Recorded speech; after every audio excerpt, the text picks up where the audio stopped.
ቶሎ የሚገባ ቆይቶ የሚገባ ለዘላለም አይገባ። እኔ ግን ቶሎ አይገባኝ ነበር። ችግሩ ይገባኝ። ሰርቶ በላ የሚሉት በአማርኛ ነው።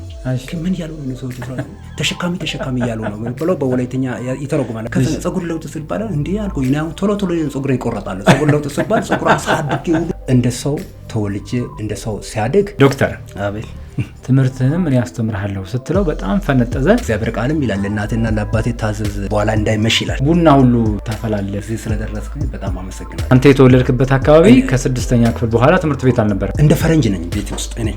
ሌባን የሚከላከለው ማህበረሰቡ ነው በጋራ የሚከላከለውና ወንጀል ነው። እናቴ ምርቃት ነው እስከዛሬ በህይወት ነው። እናቴም አለች። ጥፋት ሳጥፍታ ጎረቤት ገርፎ ያውቃል እንዴ? ካይሶ የተነበረ ዱጣ የሚለምን ሰው ነውር ነው። ሁሉም ሰራተኛ ነው። ምን ሆናል? ታስራል፣ ተርባል። ከዛ ክፉ ነገር አይነቅም። ስራ ላይ መቼ ይችላል፣ ትምህርት ላይ መቼ ይችላል። መልካም ነገር ስለምታደርግ በቃ መልካም ነገር ይከተልሃል ማለት ነው። አዎ ሶስት አይነት ሰው አለ። ቶሎ የሚገባ አለ፣ ቆይቶ የሚገባ አለ፣ ለዘላለም አይገባ ሰው የሚባለው አለ። አሁን በኢትዮጵያ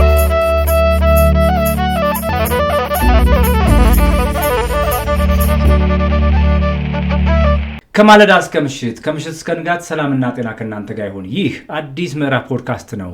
ከአዲስ አበባ 400 ኪሎ ሜትር ልወስዳችሁ ነው። ወላይታ ዞን ውስጥ ካውኮሻ የምትባል አካባቢ ልወስዳችሁ ነው። እዚህ ቁጭ ብለን በመንፈስ ካውኮሻ እንደርሳለን።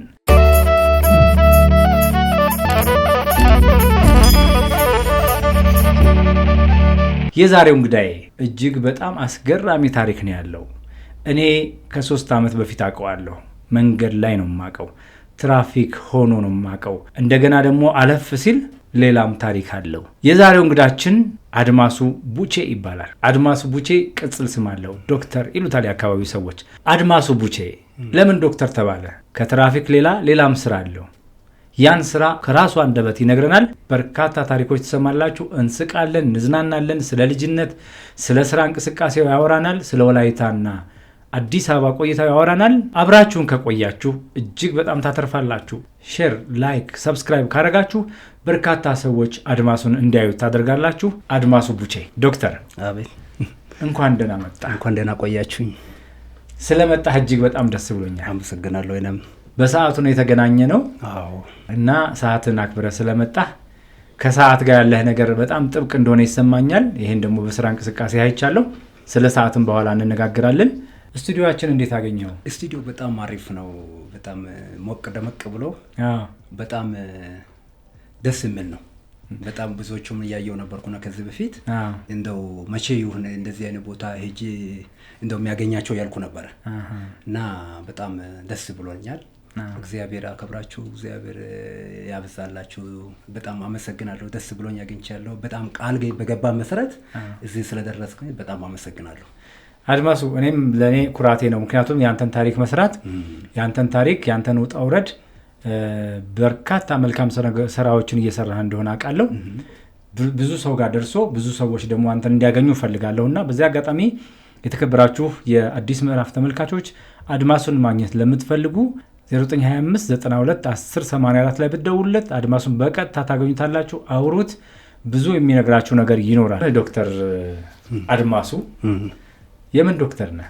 ጥሩ ነው። ተመልካቾች መጀመሪያ ዛሬ ደግሞ ስቱዲዮ ላይ ተገናኝቼ ስላገኛቸው በጣም ደስ ብሎኛል። በሌላ ቀን የሚያውቁኝ 22 አካባቢ አውራርስ አካባቢ ነው የሚያውቁኝ ብዙዎቹ። ስሜ አድማሱ ይባላል። ዋናው ስሙ አሁን ብዙ ሰው አያውቅም። ዶክተር በመባል ነው የሚጥሩኝ። አንደኛ ዶክተር ብሎ ደግሞ የሰየሙኝ ሰሞኑ ከዚህ ጋር የተያዘ ነገር በጣም ከውጭ ሀገር ያየው ነገር ኢትዮጵያዊ ነው። አንድ ኢትዮጵያዊ ነው። እንግዲህ ሁላችሁን አይታችኋል ብዬ ገምታለሁ። የጫማ ዶክተር ነው እና የሹዝ ዶክተር ነኝ ብሎ ሰውየው እዛ ጫማ ውጭ ሀገር በሎንደሪ ያጥባቸዋል። በራሱ መኪና እዛ ቤት ወስዶ ይሰጣቸዋል። አሁን ይሄ ዶክተር የተባለው ትዝ አለኝ። እኔ እዚህ ጋር ሰዎች ዶክተር እያሉ ውጭ ሀገር ሄዶ እሱ ጫማ ዶክተር ስል አሁን እሱ እዚህ እኔ ዶክተር ሰዎች የሚያቆኝ ጫማ ነው የጀመርኩት መጀመሪያ። በዛ ሰፈር ዶክተር ያስበላኝ ነገር ምንድን ነው የምትሰራው? ጫማ ጠርጓለሁ። አዎ ሊስትሮ። ከዛ ሊስትሮ ሲሰራ ሰዎች በቃ አንተ ጎበዝ እኮ ነህ ምናምን ይላል። በምንድን ነው ጎበዘው እንኮኝ ስለው ሌሎቹ ከነ ማሰሪያ ነው የሚቀቡኝ፣ ከነ ማሰሪያ ነው የሚያጥቡታል። አንተ ግን ማሰሪያ ፈትህ ማሰሪያውን አጥቤ ስራው ይነግራል እኮ በጣም ምርጥ ስራ ነው እና ስለው እና ይሄ ጫማ እንደዚህ አሳምሬ እንደ ዶክተር ያስበለኛል እንደ ምን ቸገረ አንተ ቅር ትላለህ እንዴ? ሌባ እኮ አላለንም፣ ዱርዬ እኮ አላለንም፣ ዶክተርን ቅር ትላለህ እንዴ ስለው ኧረ አይደለም አለ። በዛ ደግሞ ሰዎቹ ጥሩ ስራ እየሰራው ነው መሰለህ የጠሩኝ። በቃ ማሰሪያ ፈትቼ የሚቀባ ሆነ የሚታጠበ ሆነ ፈትቼ አጥቤ ማሰሪያውን አጥቤ ከልብ ነው የምሰራው። ከዛ የሚሰጡኝ ይሰጣሉ። ከዛ በጎኔ ደግሞ ምን ጀመርኩት መሰለህ እንዳያው አንዳንዴ እኔ የምሰራበት አካባቢ አውራርስ ጋር 22 አውራርስ አካባቢ ያለና መስቀለኛ መንገድ አለና መስቀለኛ መንገድ ላይ ብዙ ጊዜ ክራውድ ይሆናል መንገዱ። ከዛ ወደዛ ወደ ውስጥ የሚገባው ይጨናነቃል፣ ወደዚህ የሚገባው ይጨናነቃል፣ ከዛ የሚመጣው ይጨናነቃልና ይሄ መንገድ ማስከፋ ጀመርኩ። ማስከፋ ሲጀመር እንደው አንድ ትራፊክ ያለፈኝ አይቶ ሁሌ ያየኛልና ናናና አለና እንዳይገጨው ብሎ ማጽባሪቂያ ሰጠኝ። ማንጸባረቂያ ሰጠ? ፑሽካን ሰጠኝ። እሺ ፊሽካም ሰጠ? አዎ። እሺ ከዛ ሞተረኛ ትራፊክ ማለት ነው።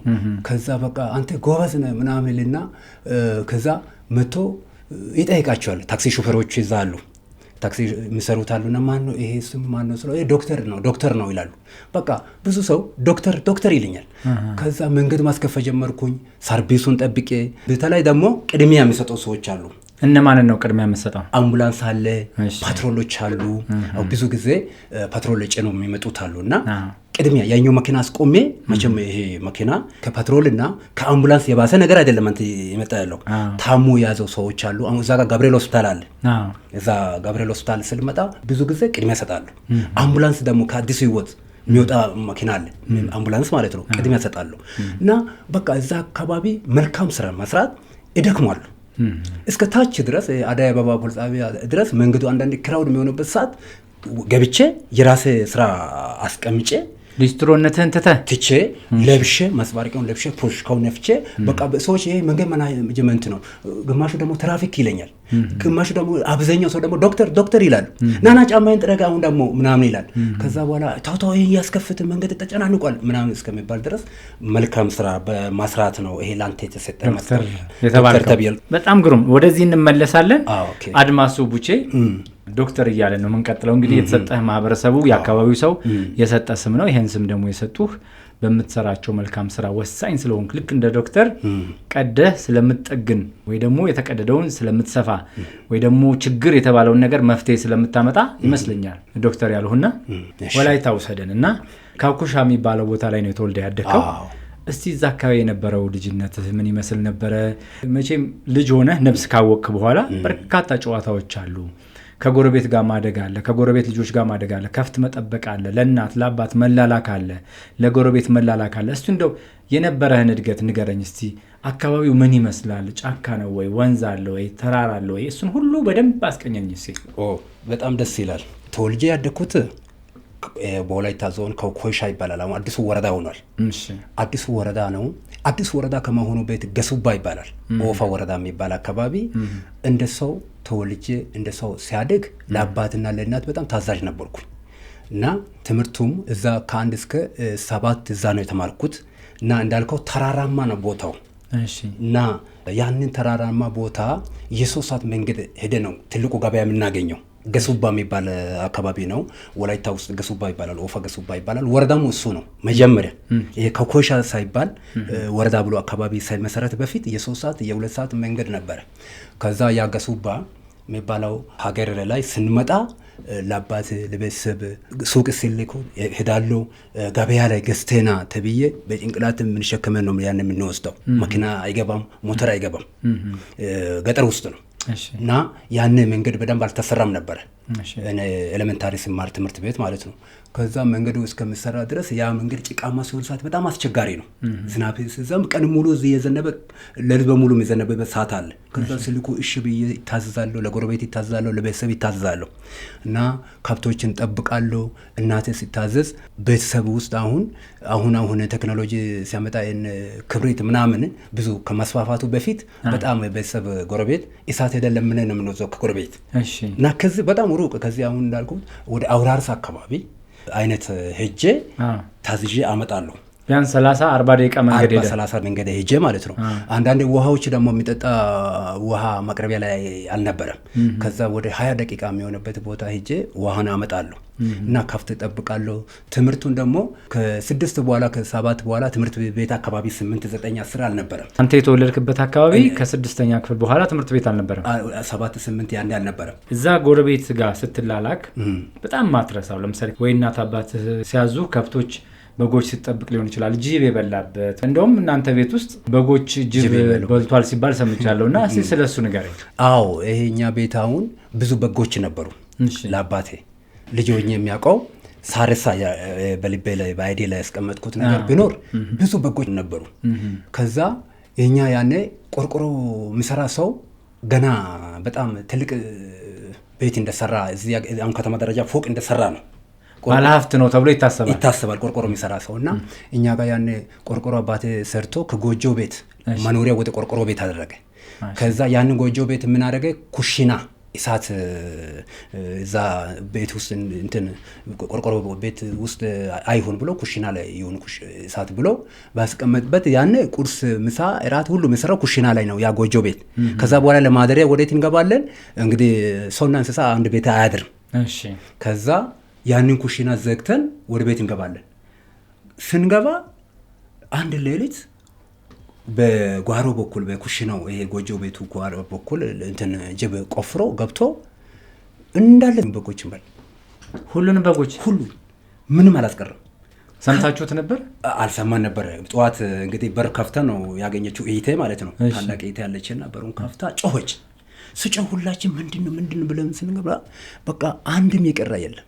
አንድም እንትን እንጨት ብቻ ነው የቆመው አለና የታሰሩበት ብቻ ነው የነበረውና ከዛ ወተን የጮህን በቃ እንሰቱ ውስጥ ግማሹ ወደ ባዛፉ ውስጥ ግማሹ ወደ ጉድጓድ ያለበት ቦታ ለሰል እንግዲህ ያነ ጎትቶ ነው የሚወጣው አይደለም።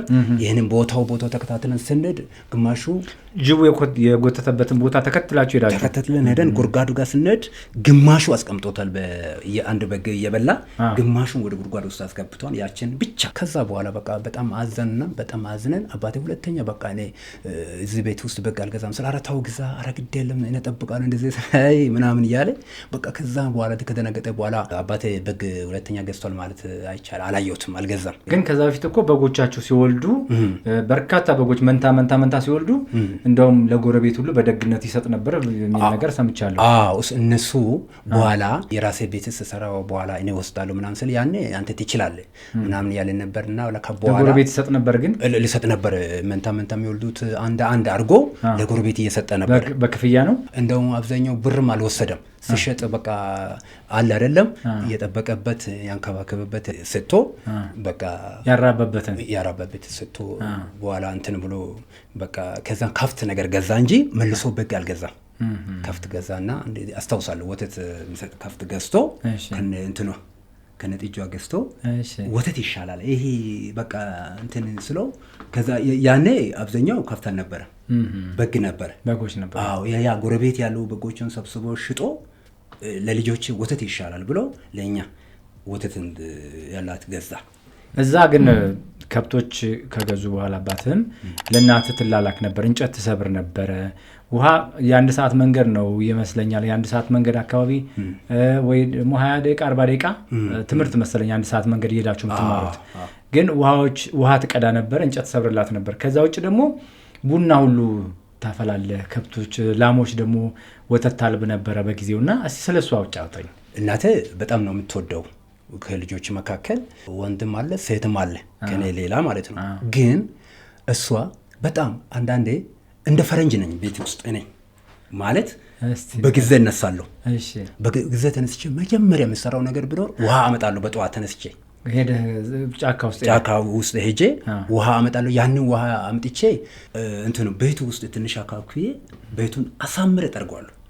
ከዛ እነሱ ተነስቶ በቃ እንደዚህ ይሄ አለ አይደለም ልጄ ጌታ ይባርክ እንደዚህ የሚባል ነገር የለም። አፍ አውጥቶ አይነግሩ። በልብ ነው የሚጸልዩልኝ፣ በልብ ነው የሚባርኩኝ። የእግዚአብሔር ቃልም ይላል ለእናትና ለአባቴ ታዘዝ በኋላ እንዳይመሽ ይላል። ስለዚህ ልክ ይሄንን ቃልን ባልሰማ ልክ እናትና አባቴ መታዘዝ ከልጅነቴ ነው ጀመርኩትና እንደው ቤት አሳምረ ጠርገ እንዴ አድማሱ እኮ አለ ለኔ አድማሱ እኮ ከ4 ሴቶች ይበልጥብኛል። ለምን ይኸው ለልስ ተነስቶ ውሃ ቀጥቶኛል፣ ይኸው አሁን ቡና አፍልቶ አቀርቧል፣ አንቺ ቆይ ምንድነው አሁን ተነስተሽ እስከምትሰሪ ይኸው ይሄ ልጅ የሰራበት ብላ እናቴ በጣም ነው እንትን የምትለው። አባትም ደግሞ እንደዛው ቅድሚያት ደግሞ ደርሼበታለሁ። ቅድሚያት ወንድ ወንዱን ደርሻለሁ። አንዳንድ እኔ ይጠረኛል።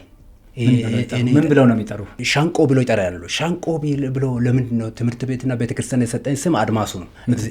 እግዚአብሔር ባርኮ አንድ ዳዊት የሚባል ርዕሰ መምህር ነበር እና ሻንቆ ስሉት እናንተ በመልክ ነው ሰኛቸው። አሁን እኔ በትምህርት የልጅ እንድማር አድማሱ ብዬ ሰይመለዋል።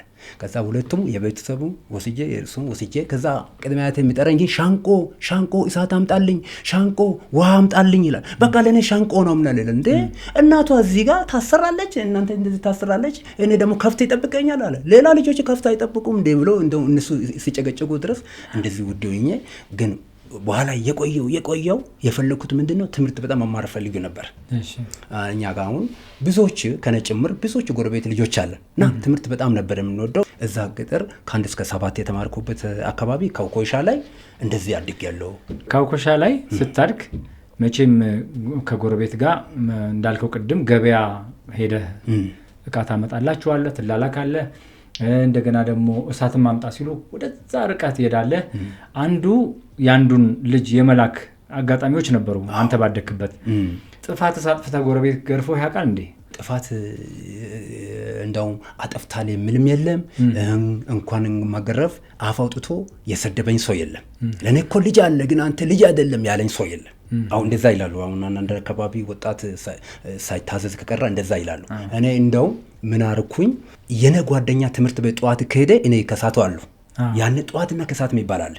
6 ሰዓት የሚገባ 7 ሰዓት የሚገባ 6 ሰዓቶች ሲወጣ 7 ሰዓት የሚገቡት ነበሩ እና ልክ እኔ አሁን ከሳት ሆኜ እንደ እኔ ጓደኛ ትምህርት ቤት ከሄደ የሌላት እሳት ውሃ ቤት ውስጥ ከሌላት እንደው ምንድነው እንደ ልጃቸው ይጠራሉ።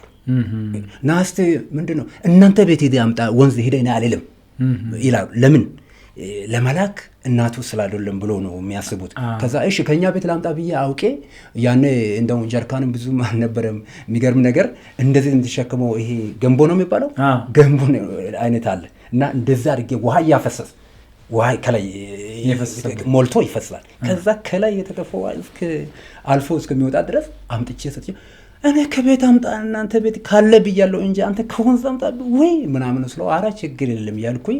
ለምን ያመጣል ከወንዝ አያመጣም እንዴ እንደዚህ ችግር የለውም እሱ የተባልኩኝ እየታዘዝኩ ነበር። ምን ብለው ይመርቁ ነበር? እንደው እግዚአብሔር እንደው አንተን ይባርክል በጣም አመሰግናለሁ። እንደው ልጄ ቢሆን ኖሮ ይሄ ወሮጥ ስትለው እኮ የማይታዘዝ አለ። አንተ ግን እናንተ ቤት አምጣ ብዬው ሄደ ጭራሽ ከወንዝ አመጣ። እኔ ስቆይም አውቄያለሁ ስቆይም አመጣልኝ። እግዚአብሔር ይስጥልን በጣም የሚባል ነገር አለ። ይመረቃሉ፣ አባቶቻችን ይመረቃሉ፣ እናቶቻችን ይመረቃሉ። አንዳንዴ እንደው ከገበያ ስመጣ እኔ ብዙ ጊዜ ልጅ ሆኜ ያለው ማለት ነው ተሸክሞ አባቶችና እናቶችን ካየው መልካምነት እዛ ጀመርኩኝ። አሁን ቅድም እንዳልኩት የትራፊክነት መንገድ የሚያስከፍቱት መልካምነት ከየት ነው? ቅንነት፣ ታማኝነት፣ ሰው መውደድነት። ሰው አንተ የምታሳልፈው የት ነው አሁን ሰው ይላል አይደለም? ስላልገባው ነው። ምክንያቱም እኔ መርጬ የሚያሳልፈው የለም። ግን መርጬ ካሳለፍኩኝ አብዛኛው አሁን እኔ በህይወቴ በጣም 3 ነገሮቹ ፓወርፉል አድርጌ ለራሴ እምነት ነው። 3 ነገሮቹ በተለይ ማንም አሁን መቶ ማስከድም አይችሉትም። ለምን እንደዚህ ነገር ሁለተኛ አታደርግም ማለት አይችልም። ለምን በተለይ ህፃናቶች ጋር ህፃናቶች ሰው ሲመታም ስሰድብም እንደዚህ አልወድም። ሁለተኛ ሴት ልጅ ሴት ምንም ልታጠፋ ትችላለች። ሴት ልጅ እናት ነች። ሴት ልጅ አገር ነች። አሁን ብዙ ጊዜ አሁን ለምሳሌ እኔ እንጃ ከተማ ደረጃ እንጂ ገጠር ላይ አሁን ለምሳሌ ሴት ልጅ ተወለደ ሲባል ብዙ ደስታ የለም። ለምንድን ነው? ወንድ ልጅ ነው የሚወደው ሰው። ለምን እንደሆነ ደግሞ ሰው ስለምንቀው ይሁን ለምን ይሁን እግዚአብሔር ሴት ልጅ ባይኖር ኖሮ እግዚአብሔር ሁለቱን ፈጠረና ከሁለቱ ነው ሰው ያመጣው እንጂ ወንዱ ብቻ ሴት ብቻው ምንም ማድረግ አይችልም። ግን ሴት ላይ ብዙ ሰው ትኩረት ሲያደርግ አልወድም። ለምን ገብቶኛል። እና እነዚህ 3ቱ ቅድሚያ በህይወቴ ሴት፣ ህፃናት፣ ሽማግሌ በእድሜ የሄዱ ሰዎች ሰው ሆኖ አያጥፉም አይደለም ያልኩ አይደለም። አያጥፉ እነዚህ በዘመናቸው አያጥፉም እንትን አልልም። ግን ምንድነው ብዙ እንትን ማድረግ የለበትም። ብረግም ብመታም እድሜ ሄደ ሰው ምን ማድረግ አለብህ? ማክበር አለብህ። ለምን አሁን እድሜ ሄዱ ሰዎች አሁን ከተማ ደረጃ መኪና ይዘው ሲሄድ አስቀድማቸዋል። ለምን አሁን አንዳንዴ እንደው መንገድ ማናጅመንቶችን አይቼ ሲከራከሩ አይ ቦታው ተቀስ በላቸው ችግር የለውም ምን ነው እየሄደ እኮ ነው እኛ እኮ ነገ ወደዛ እኮ ስንሄድ ሚራራል ሰው ይገኛል ስለው አንዳንዱ ይገርማልና ታውቃቸዋለህ አለ። አዎ የሚያውቀው አይነት አውቋቸዋለሁ ምናምን ምንድን ነው ስለው በእድሜ ሄዷላ ሰው ሲሄድ ሁላችን አስቸጋሪ ነው። ሁላችን ቤት ደግሞ ምን አለ እርጅና አለ እንሄዳለን። ደግሞ ያለው አለ አባት ያለው አለ እናት ያለው አለ እና አልወድም እነዚህ ሶስት ነገሮቹ ላይ ህፃናት ላይ ሴት ላይ እና ሽማግሌ ላይ ተንኮልም ክፋትም ችግር የሚፈጥር ሰው አትወድም።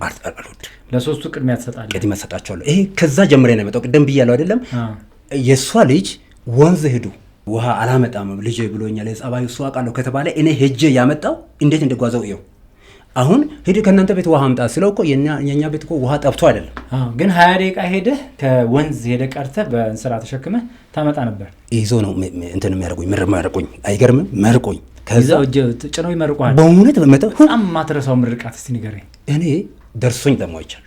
እውነትህን ነው? እግዚአብሔር እስቲ ንገረኝ የትኛው ምርቃት ደረሰ? ከቤተ ክርስቲያን ስመጣ ከቤተ ክርስቲያን አሁን ቤተ ክርስቲያን ቢባል እኔ አሁን እኛ አካባቢ ቃልወት ቸርች የሚባል አለ። እሺ ቃልወት ቤተ ክርስቲያን ቸርች የሚባል አካባቢ አገለግላለሁ እዛ ወላይታ ላይ። እስቲ ንገረኝ። በጣም የቤተ ክርስቲያን ሸማግሌዎች ነበሩ እና ስመጣ መንገድ ላይ ሁለት ሰዎች ይጣላሉ። ጎረቤት ናቸው ድንበር ለድንበር እንደዚህ ማለት ነው። ከዛ ምን አደረጉ ሲጣሉ ያው ሁለቱም ትልቅ ሰዎች ናቸው። ልጆች አደርሷል ሴት ልጅም ወንድ ልጅም እንደኔ ማለት ነው ደርሶኛልና ከዛ ምን አደረጉ መሰለ ከዛ እንትን ሲሉ ሊጣሉ ሲሞክሩ ገብቼ ገላገልኩ። ማን ስለሆንክ አንተ ያለው ኧረ እኔ እኮ እኔ ማን እንደዚህ ሲጀምር ሰው ይባላል እንደምናምን ብዬ ማለገብቼ ገላገልኩትና ሁለቱን ከሰሳለሁ ስለው አይ አይቻልም ብዬ ራሴ ይዤ ራሴ አስታርቄያለሁ። ከዛ በኋላ አንዱ እንደው ምን እንዳለ ታውቃለህ አንተ ያለ አንተ ብዙዎችን ታገለግላለህ አንተ የበረከት ሰው ነህ አንተ ያለ እኔ እዚህ ብቻ አይደለም ማለት እኔ አሁን እዛ ወላይታ ላይ ቃልወት ቤተክርስቲያን እያገለገልኩ ነው አገልጋይ ነኝ። እሺ እዚህ ደግሞ መጥቼ ዮጎ ቸርች አለ እዚህ ቦሌ እሺ ይሄ መመፀኛ ከተማ ቤተክርስቲያን የሚለው እዛ ላይ አገለግላለሁ እና ብዙ ጊዜ ሰዎች ደግሞ ያያሉና ይሄ አሁን እስካሁን ያወራ ያለው ከመልካም ስራ ጋር የተያዘ ነው እና ብዙ እንደው ማይጠፋው አንዱ ምን አለ እዛ ሰውየው የመረቀ ምን ተታቀላለ እንዴ አንተ አለ እዚህ ጋር ይሄው ክፉ ቢሰራ መልካም ቢሰራ ካንተ ጋር ይሄዳል። አሁን ሰውየው በህይወት የለም። መልካም ቢሰራም ክፉ ቢሰራም በህይወት ዘመን ይከተላል አለኝ። ከዛ በኋላ ምን ማለት እንደሆነ ያን ግን አልገባኝ ነበር በወቅቱ። ይሄ ሰው ምንድነው የሚለው ስለ አንተ ታው አባቴ አያውቅም እናቴ አያውቅም ማንም እንደ ሰው ሊባርኩ ይችላል እንጂ አንተ አያውቅም ምንድነው ስለው የሚያውቅ ያውቃልና ያሳያል አለ። ምን ማለት ነው እኛ ላይ ኖር ይችላል ይላል። ከዛ በኋላ ምን ማለት ነው እኔ መንገድም የት ሰው መስሎ ነበር። ከዛ ያንን እዛ እንደዛ ብሎ መረቀኝና አንተማ እንዴት አንተ በትልቅ ቦታ በትንሽ ብቻ አገልግላለህ አገልጋይ ነህ አንተ አለ። ህዝብን ታገለግላለህ እግዚአብሔር ቤተሰብ ቤተክርስቲያንም ታገለግላለህ ምናምን ይልና ይመረቀኛል ሁሌ እንደው እንትን አውጥቶ ምራቅ አውጥቶ ነው የሚተፋኝ። ከዛ በኋላ በእውነት ደርሶኝ እኔ አይቻለሁ እና ከዛ መጥቼ አንዱ እንደው ምን አለ እዛ ጋር አሁን 22 መንገድ ሲያሳልፋል ስማለ መድረክ ላይ ወጥተህ ታገለግላለህ ደግሞ እዚህ ጋርም ህዝብን ታገለግላለህ አለ። ማላቆ ሰው አሁን ብዙ ጊዜ መንገድ ላይ ሰዎች ያውቃሉ። ቅድም እንዳልኩ አሁን ዶክተር ያለኝ ሰው በሙሉ ያላውቅም። ሰዎች ግን ምን ያደርጋሉ ያውቃሉ። ይሄ የሚያውቁኝ በምንድን ነው በመልካም ስራ። ይሄ መልካም ስራ ደግሞ ከራሴ ነው የሚጀምረው። አሁን ብዙ ሰው አንተ ለምን ትደክማለህ ምናምን የሚል ሰው አለ። አሁን ለምሳሌ ለምንድን ነው ይከፍላል እንደዚህ ይሆናል የሚባል አለ። ችግር የለውም አሉ። እኔ ደግሞ እንደዚህ አሉኝ። ምክንያቱም ምንድነው እግዚአብሔር የእጆችን ስራ ስለባረከኝ ስለሚያባርክ አምናለሁ እና ተከራይቼ ሲኖር እንግዲህ ቤተሰብ እዛ ስላለኝ በየወቅቱ ሄዳለሁ። መልካም ስራ እዛም አለ እዚህም አለ። እያንዳንዱ ምስል አዲስ ምዕራፍ ነው። እያንዳንዱ ታሪክ በጥራት መነገር ይገባዋል። ዘመኑን የመሰለ ምዕራፍ ስቱዲዮ ምዕራፍ ስቱዲዮ ዶክመንተሪ ፊልሞችን እውነት ስሜትና ጥራትን በማቀናበር ታሪክን እናሻግራለን።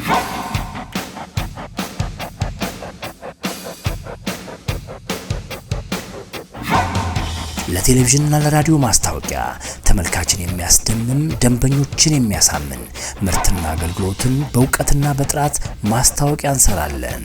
ምዕራፍ ፕሮዳክሽን ከፖስተር እስከ ብራንዲንግ ድረስ ዘመናዊ የፎቶ ስቱዲዮ አገልግሎት። ወዲህ ደግሞ ሙሉ የህትመት አገልግሎት እንሰጣለን።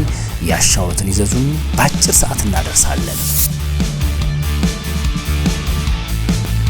በድንቅ ባለሙያዎቻችን ኢቨንት፣ ኮንሰርትና ልዩ አጋጣሚዎችን ትዝታው እንዳይረሳ ለታሪክ እንዲቀመጥ አድርገን እንሰራለን። በዲጂታል ዘመን ቲክቶክ እና ሶሻል ሚዲያ ማስታወቂያ በጥራት በፈጠራና በዘመናዊ አቀራረብ እንሰራለን። ብራንዶን በአጭር ጊዜ እንገነባለን።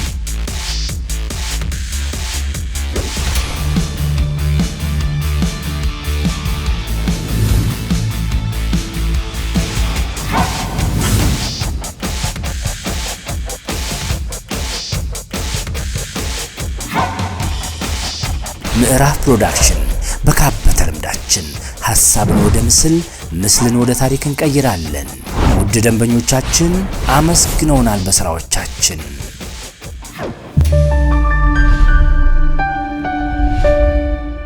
ምዕራፍ ፕሮዳክሽን። አድማሱ እዛ መቼም ገጠር ውስጥ ያለህ በምታረጋቸው መልካም ስራዎች ጎረቤት መርቆሃል፣ የአካባቢ ሰው መርቆሃልና እንዳልከው ቅድም ምርቃት ቅንነት ይከተላል። እናንተ አካባቢ ጸጉሩን የሚያሳድግ ልጅ ከስርዓት ውጭ የሆነ ልጅ ቁጥጥር ይደረግበት ነበር በወቅቱ? እንዴት ነው? ስለሱ ንገረኝ። አንዳንድ ነገር ስለሰማው ነው። አዎ በጣም ደቡብ ክልል አሁን ወላይታ አካባቢ ቅድም እንደነገርኩት ቤተሰቦች አብዛኞች በየቤተ ክርስቲያን ሸማግሌ ናቸው። እናቶቻችን አባቶቻችን በቤተ ክርስቲያን ደረጃ ማለት ነው። ሁለተኛ አሁን ቁማር የሚባል ነገር በፍጹም እዛ አይቻልም። ቁማር የሚባለው አሁን ለምሳሌ ካርታ አለ አይደለም? አሁን እኔ እንጃ ካርታ አሁን ያለ ቁማር ይጫወታሉ።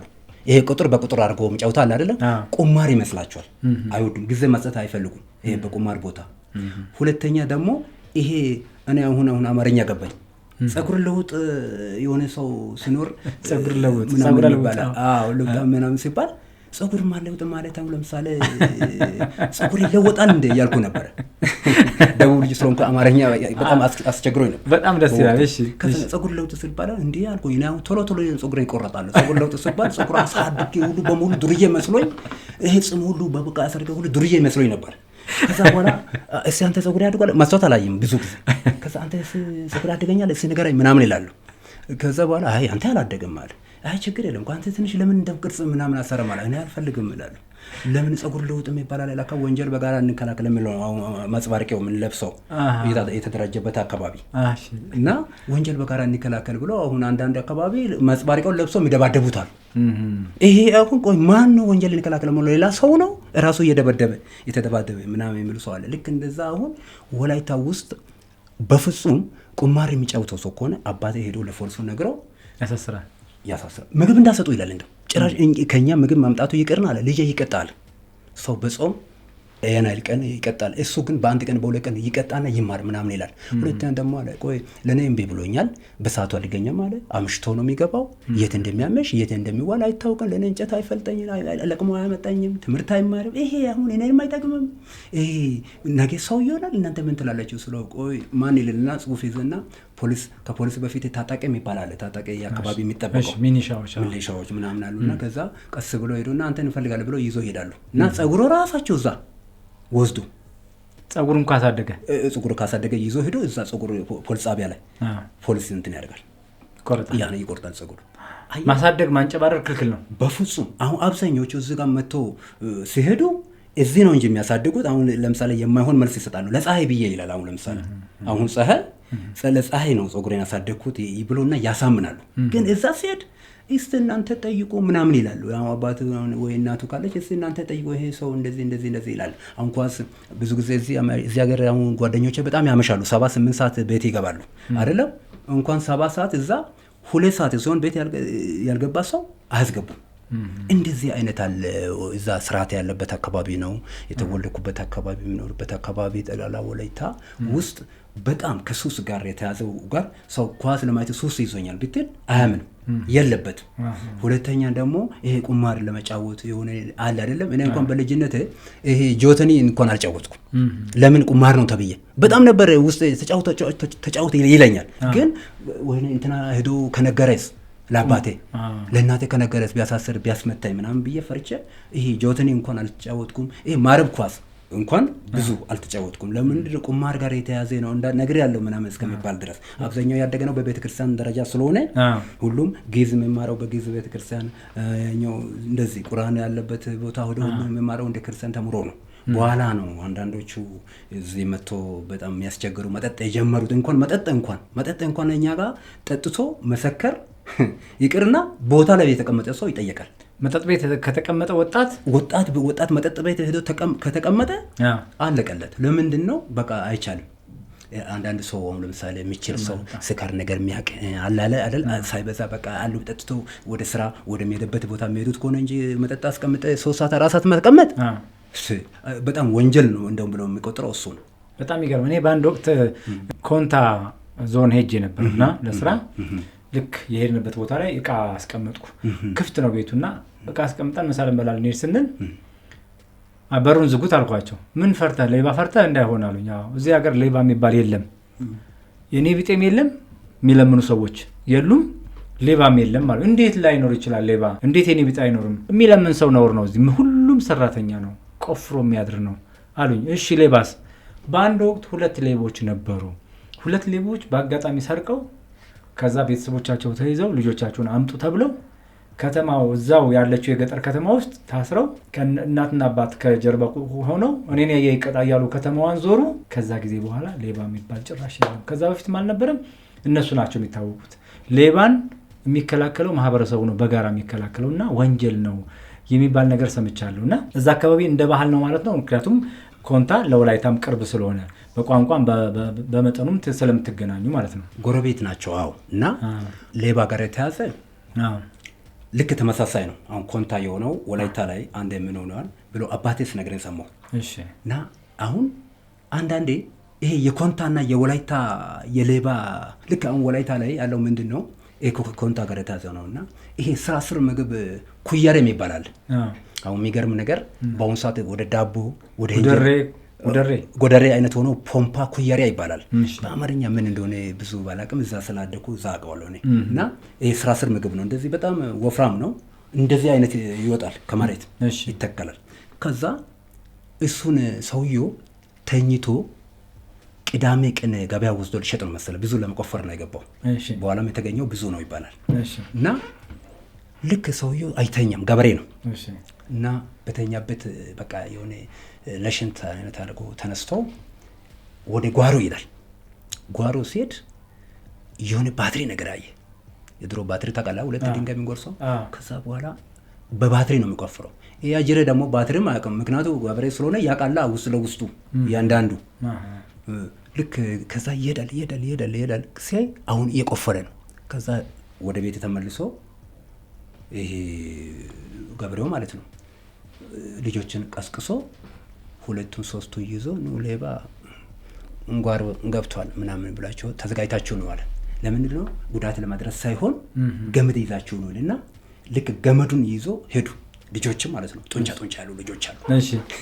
ከዛ በኋላ ሄዱና አንተ በኋላ ግባ፣ አንተ በዚህ ግባ ብሎ አባትየው አቅጣጫቸውን መርቶ እኔ በዚህ ሆናለሁ አለ። ገባና ልክ እሱ ዝቅ ብሎ ነው ይሄ ነገር የሚቆፍረው በእጅ ዶማ ማለት ነው። በእጅ ሲቆፈር ከዛ እንትኑ ላይ ገቡት፣ ጀርባው ላይ ገቡትና አንዱ እጁ ላይ እንትኑ ገመዱ ማስረ ጀመረ። አንዱ በዛኛው ደግሞ አንዱ በእግሩ ላይ። ከዛ አባትየው እንደዚህ ይዟል ኋላ። ከዛ ከያዘ በኋላ ምን ያደርጋል? ወደ ቤት አመጡት። ገበያ ቀኑ ቅዳሜ ነው። ቅዳሜ አሁን እኛ አካባቢ ነው የሚቆመው። እዛው ከኮሻ ያልኩት ቅዳሜ ይቆማል። ትልቅ ገበያ ነው። ልክ ሰኞ ገሱባ ላይ ይቆማል ዋናው ከድሮ ጀምሮ። አሁን ቅዳሜ እኛ ጋር አካባቢ ነው እና ይዞ መጡና ይሄንን ማት ከቆየ ለገበያ ነው መሰለኝ የቆፈረው። የሌባ ጥጋብ ይባላል። ከዛ አንዱ አስይዞ ገበያ መጡ፣ አባትና ልጆች ማለት ነው ሌባው።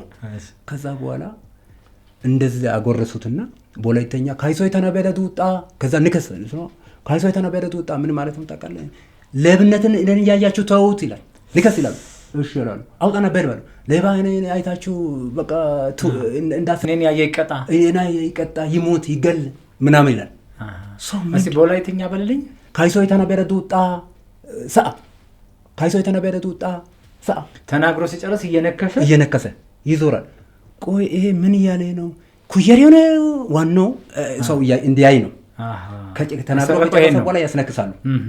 ሲጨርስ ደግሞ እንትበል ጥሬ እኮ ነው ጥሬ ከአፈር ጋር ያለው በስማ እዛ ገርሞኝ አባት እንደዛ ነው። እና ምንድን ነው ስለው ለዚህ ነው ሌባ ይጠፋዋል። የቻይና ህግ እንደዚህ ሲያደርግ አሁን እንደዚህ ሲታደርግ ምንድን ነው የሚያደርጉት? አሁን ወላይታ ውስጥ የሰረቀው ሰው እንኳን የሰረቀው ይቅርና ቅድም እንዳልኩ በአማርኛ የፀጉር ልውጭ የሆነ ሰው እንግዳ የሆነ ሰው ምናምን ስናመጣ አለን እኛ እንጠቁማለን። በከተማችን ፀጉረ ልውጥ ድንገት ከመጣ ሌባ ይሆናል ብላችሁ የሆነ ከባድ ነገር እንትን የያዘው ሰው የሚጠራጠረው ሰው ውስጥ የማይቀበለው ሰው አሁን ቅድም እንዳልኩት መንገድ ማሳለፍ ብቻ አይደለም ያቃሉ አካባቢ። አሁን ለምሳሌ ኢንስፔክተር አድማሱ የሚባል አለ። በጣም በሚዲያ ፊት ማመሰገን ፈልጋለሁ። እዚህ 18 እንዳንተ ነው ስሙ ኢንስፔክተር አድማሱ? አዎ እሱ ኢንስፔክተር አድማሱ ነው። እኔ እዛ ጋር ዶክተር እሱ ራሱ ይላል። እና ብዙ ጊዜ አሁን እዛ አካባቢ እንትን ሆኛለሁ። እዛ ኮሚቴ ሆኜ አካባቢው በተደራጅተን እየሰራ ነው።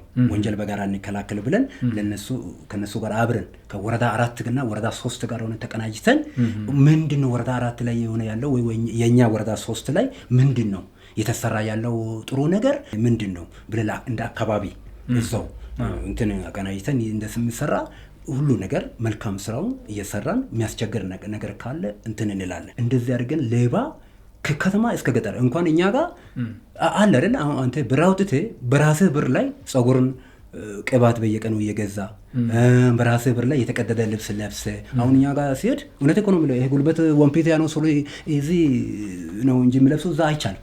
ይሄ ቀዳዳ ሱሪ በመንበርከክ ነው እኛ ጋር በጸሎት በመንበርከክ ነው ይሄ ቀዳዳው የሚወጣው እንጂ አሁን ጭራሽ እንደዚህ ነው ልጅ አዲስ አበባ ደ ጾመኛ ሰራተኛው እዚህ ከተማ ውስጥ የሚለበሰው ጉልበት አካባቢ የሚቀደደው ሱሪ እናንተ አካባቢ ተንበርከከ በጸሎት ነው የሚቀደደው እንጂ እንደዚህ ፋሽን አይደለም በጭራሽ። እንደዚህ አይደረግም። ደስ አይለም ላንተ?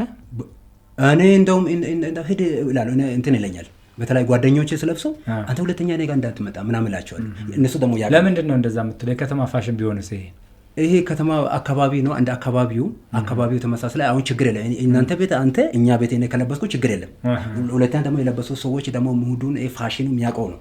አካባቢው ፋሽን ነው ብሎ እንግዲህ የለመደው ነገር አለ። ፀጉርን ሲያሳድግ በልክ ልብስ ሲገዛ በልክ አሁን አንዳንድ የሚወጠሩት ልብሶች አሉ አይደለም? እንደዚህ ነገር አይመችም፣ ለመቀመጥ አይመችም፣ ለመጸለይ ብዙ ጊዜኛ አካባቢ ሰዎች ያው እንደታወቀ ነው የሥራ ሰዎች ናቸው፣ የጸሎት ሰዎች ናቸው። ብዙ ጊዜ እዛ አካባቢ ሲሄድ በቃ እንትን ይላሉ። አሁን እኔ ሲሄድ ሰዎች እንዴ አንተ አለ ደህና ነህ ምናምን ይላሉ። ግን ሌሎች ለምንድን ነው አንተ ልብስ እንደዚህ አይነት ምናምን ማትለብሰው ምናምን ይላሉ አሉ እኮ እንትን ብሎ የሚሄዱት አሉ። በአጋጣሚ ሄዱት ዛሬ ሄዶ ነገ የሚመጡት እንደዚህ የሚመጡት አሉ። እና እንደዚህ አድርገን መልካም ስራ በጣም ግሩም። ዶክተር አድማሱ ወይም ደግሞ ኢንስፔክተር አድማሱ ትጸልያለህ? አዎ። ምን ብለህ ነው የምትጸልየው? እስኪ ንገረኝ። ጸሎት መጀመሪያ ከራሴ ነው። እሺ። አሁን ሌላ ቀላል ምሳሌ የሚሰጠው ምንድን ነው? አሁን ለምሳሌ አንተ እርቦ ያለ ሌላ ሰው ብላ አትልም። ምክንያቱ የራብ ነገር ታውቃለህ። ከዛ ለራስህ ግን ከቀመስክ በኋላ እንደ እኔ አረበስማ አሁን በሁለተኛ ሹሼ ይባላል። ሹሼ የሚባል ማለት በጣም የራበ ሰው ማለት ነው። አሁን አንድ ዳቦና ከዚች ውሃ እች የምታከለው ብትጠጣ እዚህ ከተማ ደስ የሚለኝ ነገር ተፈውሳል የሚባል ዘመናዊ ቋንቋ አለ። አዎ ተፈውሳል የሚባል አለ። ምን ማለት ነው? በልታል ማለት ነው። ወይ ኪስ ላይ ብር ከሌለ ምን አማርኛ እንዳለ ታውቃለህ? አዳኝ አገኘ ይባላል። የሚያበላ ሰው አገኘ ማለት ነው። እና መጀመሪያ ለራሴ እጸልያለሁ። ከዛ በውስጡ ያለው ለቤተሰቦቼ እጸልያለሁ። ከዛ ለሀገር እጸልያለሁ። ከዛ በኋላ ተነስቼ ሀገር ሰላም እንዲሆን ሀገር አስተዳደሮቹ ሰላም እንዲሆኑ እግዚአብሔር ለሀገር ይሄ ከዛ ጀምረ ነው። ቅድም እንዳልኩ በቃልቡ ቸርች ተጀምረው ነው ለህዝብ ጸልያለሁ። ምክንያቱም በህዝቡ አሁን ቅድም እንዳልኩት ሆኖ ተገኝቶ ወደዚህ መጥቻለሁ እንጂ ህዝቡ ሰላም እንዲሆን ሰላም እንዲፈጠር እንደው አንተ ልጅ መኪና እንዳይገጭ ይላል አሁን ብዙ ሰው ዞር በል አንተ ውጣ ምናምን እስከሚባል ድረስ። አሁን እንግዲህ መነዳ ሰው ያውቃል። መነዳ ሁሉ ትክክል ሆኖ አይደለም። ጠጥቶ የሚያሽከሽክራል፣ ተናዶ የሚወጣ ከቤት ብዙ ነገር ላይ የሚመጣ አለ። በዚህ ሲታሳይ በዚህ የሚሄድ አለ። ቅድም እንዳልኩኝ አገር ቤት ደግሞ ስትሄድ በብዙ እንትን ያለ ሰው አለ እና ጸሎት ከምንም በላይ ወሳኝ ነው እና ለቤተሰብ ጸልያለሁ፣ ለሀገር ጸልያለሁ፣ ለራሴ ጸልያለሁ፣ ለልጆቼ ጸልያለሁ። በጣም እያንዳንዱ ምስል አዲስ ምዕራፍ ነው። እያንዳንዱ ታሪክ በጥራት መነገር ይገባዋል። ዘመኑን የመሰለ ምዕራፍ ስቱዲዮ። ምዕራፍ ስቱዲዮ ዶክመንተሪ ፊልሞችን እውነት፣ ስሜትና ጥራትን በማቀናበር ታሪክን እናሻግራለን።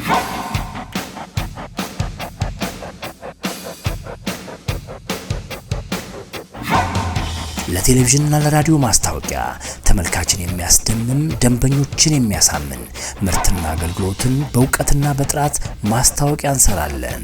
ምዕራፍ ፕሮዳክሽን ከፖስተር እስከ ብራንዲንግ ድረስ ዘመናዊ የፎቶ ስቱዲዮ አገልግሎት። ወዲህ ደግሞ ሙሉ የህትመት አገልግሎት እንሰጣለን። ያሻዎትን ይዘዙን፣ በአጭር ሰዓት እናደርሳለን። በድንቅ ባለሙያዎቻችን ኢቨንት፣ ኮንሰርትና ልዩ አጋጣሚዎችን ትዝታው እንዳይረሳ ለታሪክ እንዲቀመጥ አድርገን እንሰራለን። በዲጂታል ዘመን ቲክቶክና ሶሻል ሚዲያ ማስታወቂያ በጥራት በፈጠራና በዘመናዊ አቀራረብ እንሰራለን። ብራንዶን በአጭር ጊዜ እንገነባለን።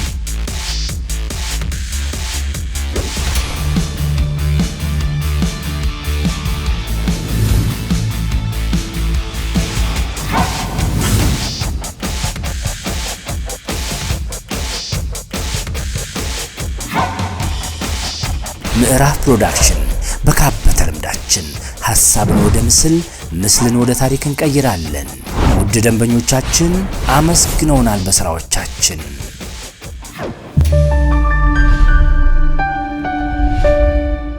ምዕራፍ ፕሮዳክሽን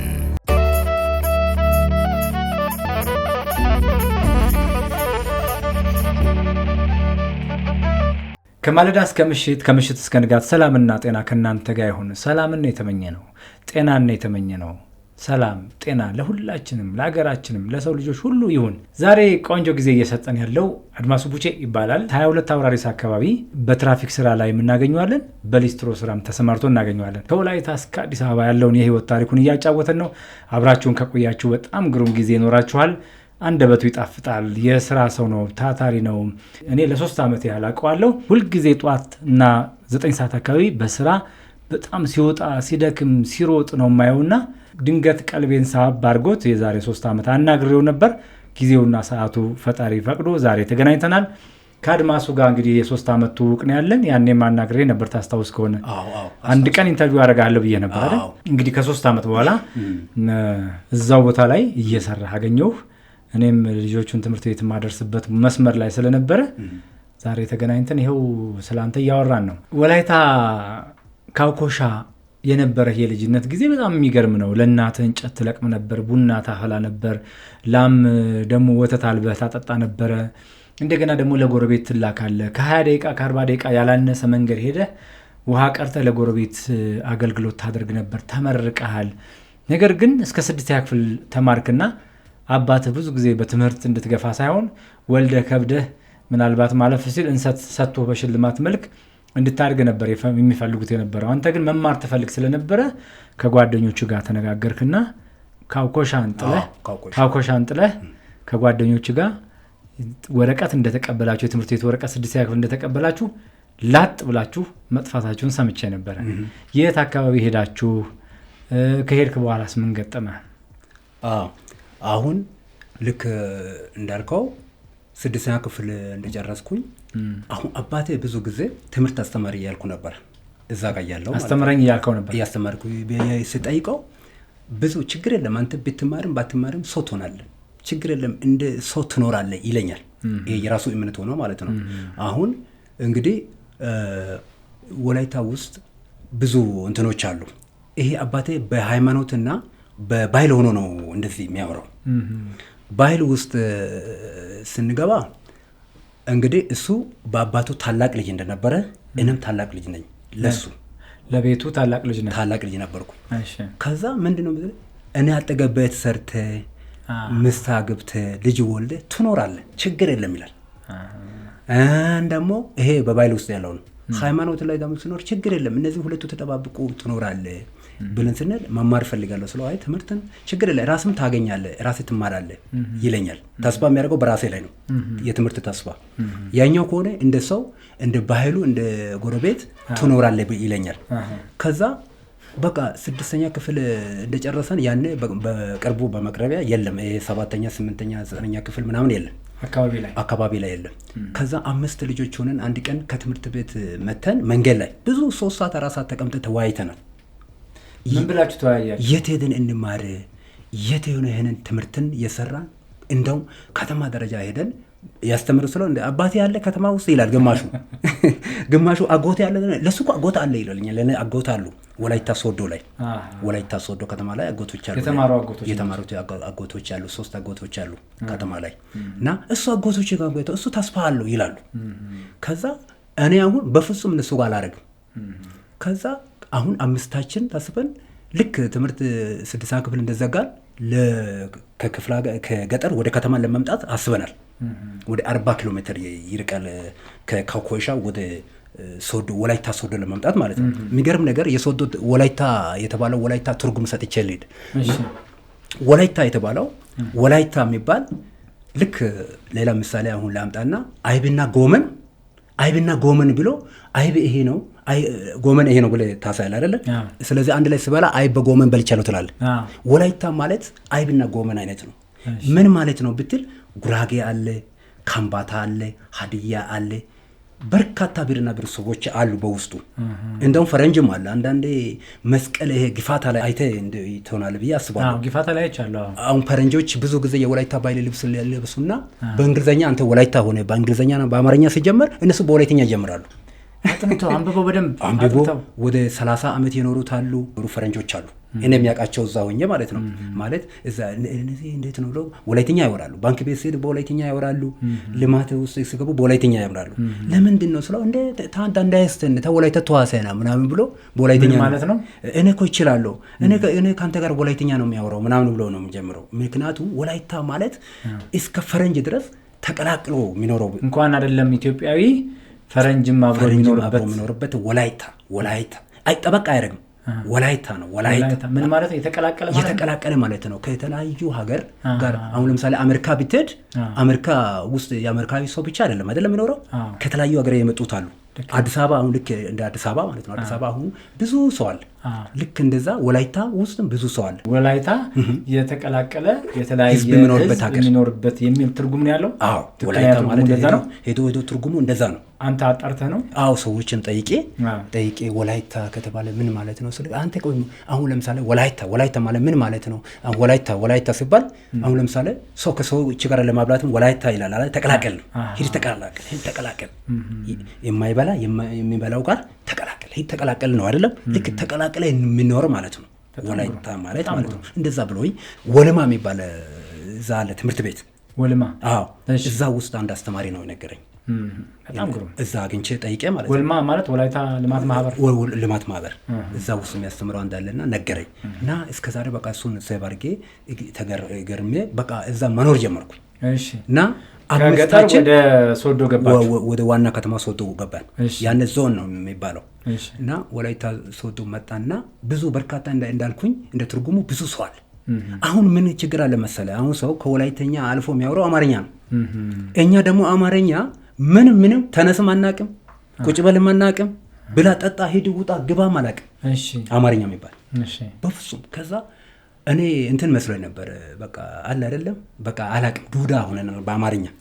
ከዛ በኋላ አንድ ሻይ ቤት ገባሁት። እኔ ሻይ ቤት ገብቼ እንግዲህ ሰዎች ከገጠር አለ አይደለም የሚመጡ ሰዎች ማስተናገድ፣ ውሃ መጠጣት። በስራ ነው የገባው? አዎ በስራ ነው መጀመሪያ የምንገባው። መጀመሪያ ገብተህ ስራ ላይ ገብተህ ነው ደሞዙ ምናምን ተቀጥረ ደሞዙ እንትን ካለ የርክ ስራ ጥሩ ከሆነ ትቀጥላለህ፣ አለዚያ ትወጣለህ የተሻለ ቤት ለማግባት ማለት ነው። እና እንደዚህ ገባና የሆነ ሻይ ቤት ነው የገባው። አንዱ መኖሪያ ቤት ገባ፣ አንዱ መናሪያ ሰፈር ሰርቶ በላ የሚባል ሰርቶ የሚበላ ሰው ማለት ነው። ከዛ ሰርቶ በላ የሚሉት በአማርኛ ነው። ምን እያሉ ነው ሰዎች? ተሸካሚ እያሉ ነው ብለው በወላይተኛ ይተረጉማል። መናሪያ ሰራተኛ የድሮ መናሪያ የሚባል አለ። አሁን አዲሱ አይደለም፣ የድሮ አለ። አሁን ኃይለ ገብረስላሴ ህንፃ የሰራበት እና ሰርቶ በላ ይላሉ። አዎ ይላሉ። አስተርጉመን ነው የሚሸክመው አለ ልጁ ስነግረኝ። ይመጣል ምሳሌ ማብላት ቅድም እንዳልኩ ተቀላቅለን ከዛ እንደዚህ ነው ስለው እሺ ብለን በቃ ካንተ ስራ አንተ ሰው ጋር ከመቀጠር ከኔ ጋር መስራት ይሻለኛል አለ ልጁ። ከዛ አይ እዚህ ጋር ቆየው ብዬ እየሰራው አልተመቸኝም። ከዛ ሙዝ ስራ የሚኮተኮተበት ሀገር እንሄዳለን ብለን ለሁለቱ ስመች ለኛ ለሶስታችን አልተመቸንም። ያኛው መናሪያው ተስማምቶታል፣ ሰው ቤትም የገባው ተስማምቶታል። የሆነ ሶስቶች ደግሞ እንደዚህ ሻይ ቤት የተቀጠረው አልተመቸንም። ከዛ ወደ ምዕራብ ዋጅፎ የሚባል አለና አክስት ያለበት ሀገር ሄድኩኝ። እዛ በጣም በቃ እየኖርኩኝ ወደ 1 ዓመት አጋማሽ ሊቀርብ ስል ወባ ያዘኝ። ታመምክ? በጣም ወባ ያለበት ሀገር ነው እና ውሃ በጣም ሙቀታማ ነው። እዛ እኛ ጋር ሶዶ እስከ ኮኮሻ ያለው ውሃ በጣም ቀዝቃዛ ነው። ይሄ ክረምት ጊዜ የሚባል የለም፣ በጋ ጊዜ የሚባል የለም፣ ቀዝቃዛ ነው። በቃ እሱን የጠጣው ያኛው ስጠጣ በቃ ወባ መታመን ጀመርኩና አክስቴ በቃ ወይኔ ይሄ ልጅ በቃ ሊሞት ነው እንዴት አድርገህ ልሸኝ ስለው እኔ ደግሞ ወደ ኮኮሻ መምጣት ደስ አይለኝም። ባንደ ወጥቼ መመለስ አልፈለግም። በቃ አልፈለኩም። ከዛ 1 ዓመት የሚሆነው ቆይቼ በቃ እንደው ልጄ የት ሄደ ብሎ አባትም ሳይፈልግ እንግዲህ አንዳንዴ የሚፈልጉት ተንኮል የሚሰሩ ሰዎች ናቸው ይባላል። እኔ መጥቼ ጠየቅኩት። ሰው ስጠፋ ለምንድን ነው የማይፈልገው ምናምን ስለው መልካም የሰራው የሚሄድበት ቦታ ይስተካከላል ብሎ ያስባሉ። ክፉ ግን አይነካቸው። ክፉ የሚነካው ማን ነው? ይሄ መጥፎ የሚሆነው ሰው የሚታሰረው ተንኮል የሚሰራ ሰው ቶሎ ይታሰራል፣ ቶሎ ይሞታል ምናምን የሚባል ነገር እነሱ ተረት አድርጎ አስቀምጡ እኛን ማለት ነው። እናንተ ምንም አትሆኑም ምናምን ብዬ ነው ብሎ አባቴ ጠይቄያለሁ። አንተ 1 ዓመት እንኳን ቢጠፋ አትፈልገኝ ስለው ምን ሆናል? ታስራል፣ ተርባል ምናምን ይላል። ከዛ እንደዛ ነው መልካም ነገር ስለምታደርግ መልካም ነገር ይከተልሃል ማለት ነው። አዎ ተከተላለ። ክፉ ነገር አይነቅም። ስራ ላይ መቼ ይችላል፣ ትምህርት ላይ መቼ ይችላል። በኋላ አክስቴ ጋር እየኖርኩኝ እንደዚህ ወባ ታምሜ በቃ መስራት አልቻልኩም። አክስት ጋር ነው የምትኖረው ወይስ ያስጠጋች ሴትዮ ጋር? አይደለም እዛ አክስቴ ጋር ሄድኩኝ መጀመሪያ። ሶዶ? አዎ አይደለም ወደ ዋጅፎ ሄድኩኝ። ከሶዶ ስራ ለመቸል ስል ሶስታችን ሆነን ወደ ዋጅፎ ሄደናል። ዋጅፎ ሄደ አክስት ጋር መኖር አክስቴ ገባ። ሌሎች ግን ሙዝ መኮተኮተበት ተቀጥሮ ገቡ። እኔ አክስቴ ቤት ይሻለኛል ብዬ ደግሞ እነሱ ለነገሩ እሷ እኮ ዘመድ አሉ ተብዬ ከዛ ሄድኩና እዛ ጋር አንተ እንኳን ዛፍ እንትን ሙዝ መኮተኮት ይቅርና ራሴ ወባ ይኮተኮታል ምናምን ትለኛለች። እሷ እንደመጣው ትነግረኛለች። አንተ እዚህ ልትኖር መጣ ለነገሩ አክስቴ እንደዚህ እንዳትለኝ እንጂ ታያታለህ እንዳለችው ወባ ያዘኝ። ከዛ ፋርማሲ እዛ አትክልት ኮተኩታለሁ ብለው ወባ እንዳይኮተኩታለች። እሷ ነገረች። እውነቱን እኔ በጊዜው አይገባኝ ነበር። ከዛ በድፍረት እየኖርኩ ይታመማለሁ፣ መድኃኒት ወስዳለሁ፣ ይተወኛል፣ ይተማማል። በቃ ስራ የሆነብኝ ምንድነው ህመም።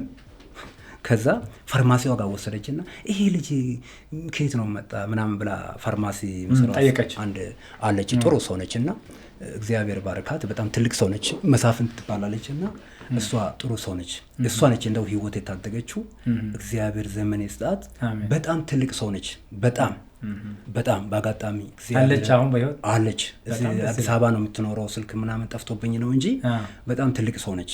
እና አሁን ስታይ ትደውልልህ ይሆናል እንግዲህ።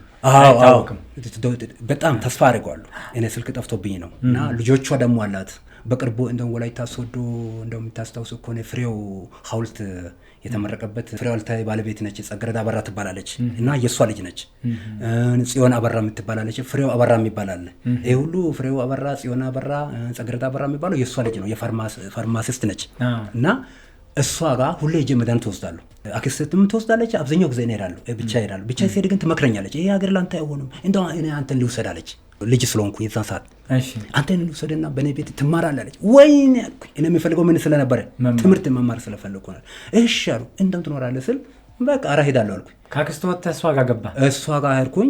ፋርማሲ እዛ የተመላለስኩ መድኃኒት ሰጠች። ከዛም እንደው መረመረች። አይ ጥሩ ነገ ማውጣት አለብህ ዛሬ ነገ ሳትል ከዚህ ሀገር ምናምን አለች። እሺ ብዬ ከዛ ቀጠሮ ተወሰነ። ትዝ ይለኛል አርብ ቀን ነው አቤት ዛሬ ኢንተርቪውም አርብ ቀን ነው። ከዛ ተገጣጠመ አስታውሳለሁ። 8 ሰዓት አካባቢ ከዛው ከዋጅፎ ምዕራብ ወደ ወላይታ ሶዶ ይዛ መጣች። እያንዳንዱ ምስል አዲስ ምዕራፍ ነው። እያንዳንዱ ታሪክ በጥራት መነገር ይገባዋል። ዘመኑን የመሰለ ምዕራፍ ስቱዲዮ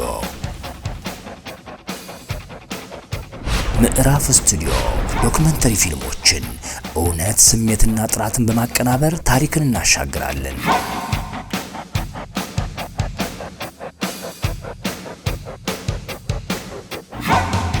ለቴሌቪዥንና ለራዲዮ ማስታወቂያ ተመልካችን የሚያስደምም፣ ደንበኞችን የሚያሳምን ምርትና አገልግሎትን በእውቀትና በጥራት ማስታወቂያ እንሰራለን። ምዕራፍ ፕሮዳክሽን ከፖስተር እስከ ብራንዲንግ ድረስ ዘመናዊ የፎቶ ስቱዲዮ አገልግሎት። ወዲህ ደግሞ ሙሉ የህትመት አገልግሎት እንሰጣለን። ያሻዎትን ይዘዙን፣ በአጭር ሰዓት እናደርሳለን።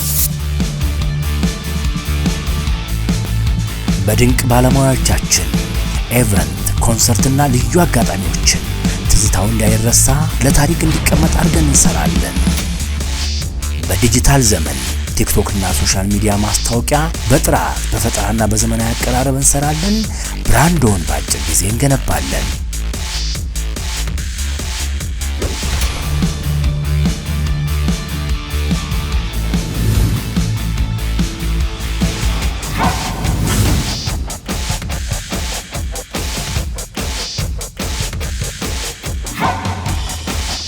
ምዕራፍ ፕሮዳክሽን በካበተ ልምዳችን ሐሳብን ወደ ምስል፣ ምስልን ወደ ታሪክ እንቀይራለን። ውድ ደንበኞቻችን አመስግነውናል በስራዎቻችን።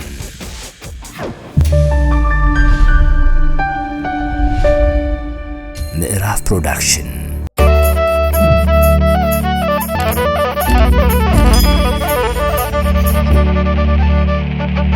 የተከበራችሁ የአዲስ ምዕራፍ ፖድካስት ተከታታዮች፣ እንግዳችን አድማሱ ቡሼ ከካውኮሻ ወደ ወላይታ ሶዶ ሄዶ ትምህርት ፍለጋ 6ኛ ክፍል ትምህርት እዛ በላይ መቀጠል ስላልቻለ ሶዶ ሄዶ ትምህርት ለመማር ከጓደኞቹ ጋር 5 ሆነው ጠፍተው ነበረ። ነገር ግን እዛም ሶዶ ገብቶ መማር አልቻለም። ሻይ ቤት እየሰራ አልተመቸውም። ከዛ እንደገና ወደ አክስቱ ከጓደኞቹ ጋር ሄደ። አክስቱ ጋር ደግሞ ሆኖ እየሰራ ሙዝ ለመኮትኮት ሄዶ ወባ በጣም አመመው። ነገር ግን ፋርማሲ ሄደው መድኃኒት የሚገዙባት ሴትዮ ለምን እኔ አላሳደግህም፣ ትምህርትህንም እኔ አስተምርሃለሁ ስትለው በጣም ፈነጠዘ። እሱ ላይ ነበር ያቆም ነው። እስኪ ንገረኝ።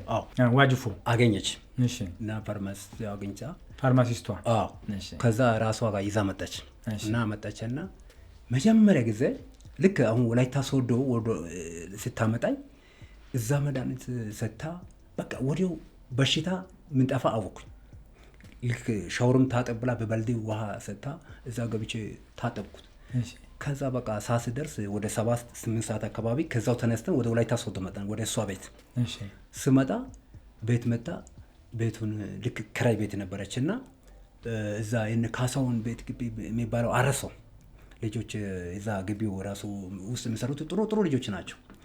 ከዛ እሷ ቤት የኖርኩኝ ልጆቹን አሳወቀች። እቺ ጸገረዳ አበራ ታላቅ ልጅ ነች፣ እቺ ጽዮን አበራ ትባላለች፣ ይሄ ፍሬው ይባላል፣ አበራ ይባላል ምናምን ብሎ ሲያሳውቁ ከዛ አድሜ የት ሀገር ልጅ ነህ ብሎ ልክ እንደጠየቀኝ ስነግረው የሷ ባለቤቷ ጋሻ በራ ይባላልና ወደ ለካ እኔ የተወለድኩበት አካባቢ ወረዳችን አንድ ነው። ከዛ እንደው ጥሩ ሰው እሱም ጥሩ ሰው ነውና በጣም ጥሩ ሰው ቤት መጣውና እዛ የኖርኩኝ። እኔም ደግሞ አባቴን አጎቶችን ስነግር እነሱን አወቁ። ኧረ ጥሩ ጓደኞቼ ናቸው እኮ እነሱ ምናምን ብለ እዛ ቤት 4 ዓመት ቆየሁት። 5 ዓመት ቆየ? አዎ ስቆይ ትምህርት እዛ ልክ ከ93 እስከ 98 ቆየ። አዎ 97 አጋማሽ እንደሚሆን ቆይቼ ልክ ትምህርት እዛ ጀመርኩኝ። ሊጋባ በየነ ትምህርት ቤት ገባሁ። ሊጋባ በየነ ትምህርት ቤት ተምራል? ወላይታ ሶዶ ላይ። አዎ በጣም ታዋቂ ትምህርት ቤት ነው። በጣም እና የተዘፈነለት ትምህርት ቤት ነው። አዎ በቀደም ራሱ ጥበብ ወርቄ ያግኝቼ ልጋባ በየነ ትምህርት ቤት እዛ ነው የተማርከው አንተ? አዎ እዛ ሚኒስትሪ የሰራው እዛ ነው። ያኔ እኛ ስንማር ሚኒስትሪ ነበር። ከዛ በቃ ልጋባ በየነ ትምህርት ቤት ትምህርት ቆጠልኩት እዛ። እሷ ራሷ ወስዳ ጥበብ ወርቅዬ ወደ እምነት ከመግባቱ በፊት እዛ ሄዶ እንደው አሳትሞ ነበር አንድ አልበም ነጠላ የሃይማኖት ሰው ከመሆኑ በፊት ሊጋባ ትምህርት ቤት የሚለው እዛ ነው ያሳተመው። የሀብታም ቦጋለ ግጥምና ዜማ ነው። ነጠላ ዜማ እዛ አሳትሞ ነበርና እዛ ትምህርት ቤት ተማርኩኝ። ጥሩ ትምህርት ቤት ነው። እሺ። እና እዛ አስገባችና ተማርኩኝ። የተማርኩት ማታ ነው።